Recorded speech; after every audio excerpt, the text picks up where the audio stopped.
ఆంధ్రప్రదేశ్ మాజీ మంత్రి కొడాలి నాని లాంటి వ్యక్తులు మంత్రి మంత్రి స్థానంలో ఉండి ఏది పడితే అది మాట్లాడినా, నోటికి ఎంతొస్తే అంత అద్దు లేకుండా, అదుపు లేకుండా మాట్లాడినా, టీడీపీ శ్రేణులు మాత్రం తాము గెలిచిన తర్వాత లీగల్‌గా కక్ష సాధించాలి అనుకున్న వాళ్ళ లిస్ట్‌లో పెట్టుకున్న ఫస్ట్ పేరు వల్లభనేని వంశీ.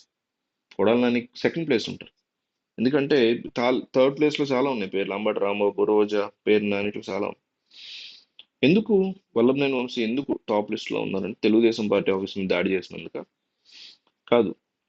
టీడీపీలోంచి వైసీపీలోకి జంప్ చేసినందుకు 23 మంది ఎమ్మెల్యేలు ఒకళ్ళుగా గెలిచినప్పుడు గన్నవరంలో తాను కాబట్టి గెలిచాను, చంద్రబాబు నాయుడు వల్ల కాదు, చంద్రబాబు నాయుడు ఫోటోతో కాదు, నేనే సొంతగా గెలిచానని చెప్పుకున్నందుక? కాదు. మీ అందరికీ తెలుసు సమాధానం. నోటికి ఏదొస్తే అది మాట్లాడినందుకు.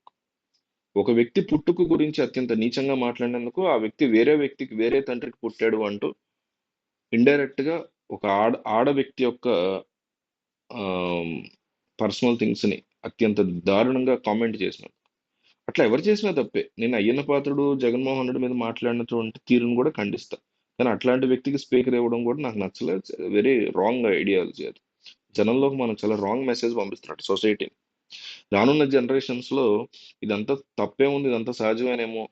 మాజీ సీఎంని సీఎంగా ఉన్న టైంలో అన్ని బూతులు తిట్టిన అయ్యన్న పాత్రుడికి స్పీకర్ ఇచ్చారంటే పెద్ద మ్యాటర్ ఏం కాదేమో అనుకుంటే రానున్న జనరేషన్స్ అండి. వాళ్ళకి ఏం తెలుసు జగన్ అని వేధించాడని, అందుకని తిట్టాడని.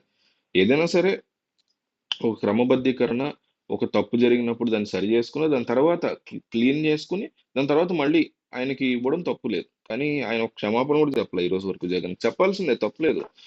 అట్లాగే జగన్ చెప్పలేదు కాబట్టి నేను చెప్పలేదు. ఇట్లా గుడ్డు ముందా, కోడి ముందా అనేటువంటి కాన్సెప్ట్లు పనికిరావు. ప్రజలకు నిజంగా హెల్ప్ చేయాలనుకున్న వాళ్ళు అట్లా ఎప్పుడు చేయరు.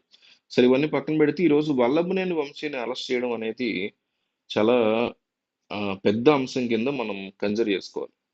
ఎందుకంటే ఆయన గెలిచిందే టీడీపీ పార్టీ నుంచి మొదటి నుంచి కూడా. కానీ సడన్ గా వైసీపీ వైపు వెళ్ళిపోయారు. కొడాలి నాని అండతో కావచ్చు, జగన్ రమ్మంటే కావచ్చు వెళ్ళిపోయారు. బాగానే ఉంది కానీ నోటికి ఏదో వస్తుంది మాట్లాడారు. అయితే ఇప్పుడు ఆయన్ని అరెస్ట్ చేసినటువంటి క్రమంలో తెలుగుదేశం పార్టీ ఆఫీస్ మీద ఇప్పుడు దాడి చేసిన వాళ్ళు కొంతమంది ఉన్నారు. ఆ దాడి చేయించింది వంశీ అని వాళ్ళు చెప్తే వంశీని అరెస్ట్ చేసినటువంటి పరిస్థితి.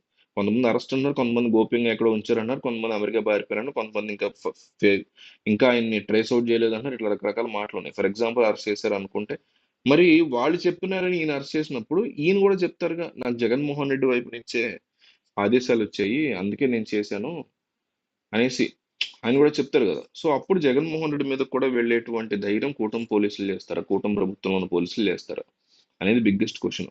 సో ఈ కేసులో మీకున్నటువంటి ఐడియా ఏంటి? వల్లభనేని వంశీ ప్లానింగ్ ఎట్లా ఉండింది? ఆయన తెలుగు పార్టీ ఆఫీస్ మీద దాడి చేసినటువంటి ప్రయత్నం జరిగింది, అంతా కామెంట్ చేయండి.